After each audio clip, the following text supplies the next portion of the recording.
Learning takes place in different aspects of our lives. Whether we're a student, a teacher, or whatever we're doing in life, there will always be some form of learning.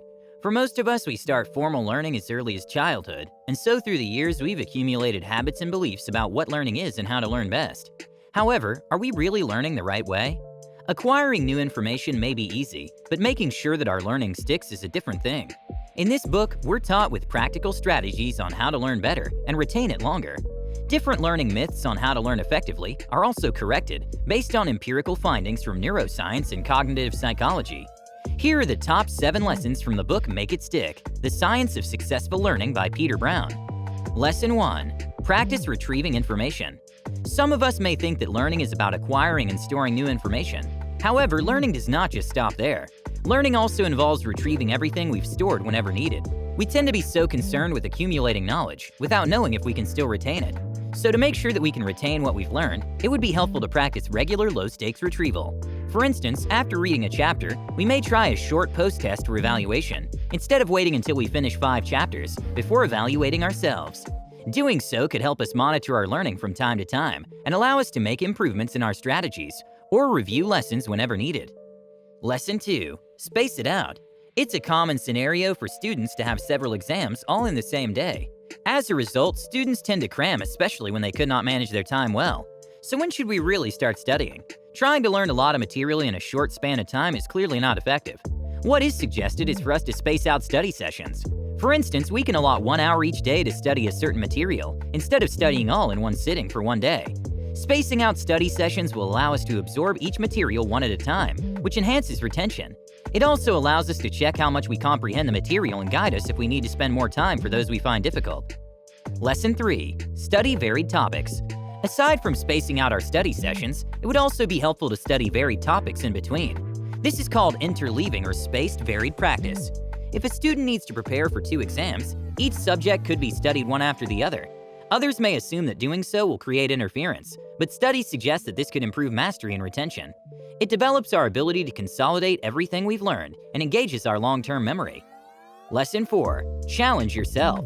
Most of us prefer the easy road when it comes to studying. Students, for one, would do anything just to avoid grueling exams and brain-racking activities. However, the book tells us that difficulties actually improve learning. Challenging ourselves could bring more good than harm when it comes to learning. Instead of taking comfort in answering multiple-choice exams, why not opt for more difficult tests like fill-in-the-blanks? Going through challenging tasks requires us to exert more effort in learning. Complex problems also push us to think of solutions to arrive at the correct answer, thus enhancing our critical thinking skills. Lesson 5. Adopt a growth mindset. Some people believe that one's intellectual abilities are fixed from birth. This assumption is essentially a myth. Studies show that our intelligence is malleable, meaning we could stretch our inherent abilities by adopting effective learning strategies. Developing our abilities requires effort and openness to challenges and opportunities for growth. If we adopt a growth mindset, we do not let our weaknesses limit us from achieving our goal. Instead, we use our weaknesses to guide which areas we could still improve. Only our fixed mindset hinders us from making the most of our potential. Lesson 6. Stick to effective learning strategies. Through the years, we learn different strategies in learning. Some like to make notes, some may prefer highlighting keywords, and some benefit from rereading and reviewing materials. We may have tried various techniques until we find what works best for us. We may encounter various styles, but what's important is that we stick to the most effective ones, those which are also supported by empirical findings. For instance, elaboration, generation, and reflection are effective learning strategies. An example of elaboration would be explaining concepts using our own words. This is more effective rather than rote memorization or memorizing word by word. Generation involves coming up with various answers or examples for a specific concept, which is more effective than simply choosing from predetermined options. Lastly, reflecting on what you've read is better than simply rereading your notes. Lesson 7. Find meaning in what you're learning. In whatever we learn, we must find meaning in it. Why do we need to study these theories? How will these formulas help us in the future? Why do we need to familiarize ourselves with these concepts? These are just some of the questions we could ask to help us find meaning in what we're doing.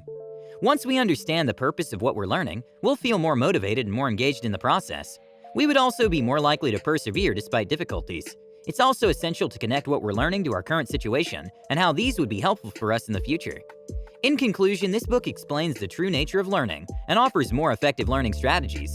We get to realize that we're responsible for our own learning. We may have inherent potentials, but how much we nurture these potentials lies in our own hands. Learning is not difficult, it is challenging. but there are always ways to enjoy and make the most out of the process. Indeed, learning never stops. As lifelong learners, we should always be open to new and exciting opportunities. Thank you for listening. If you like the book summary and you want to see more in this category, please like and subscribe so I can create more. You can also get a free copy of the entire audiobook by clicking the link in the description. Until next time.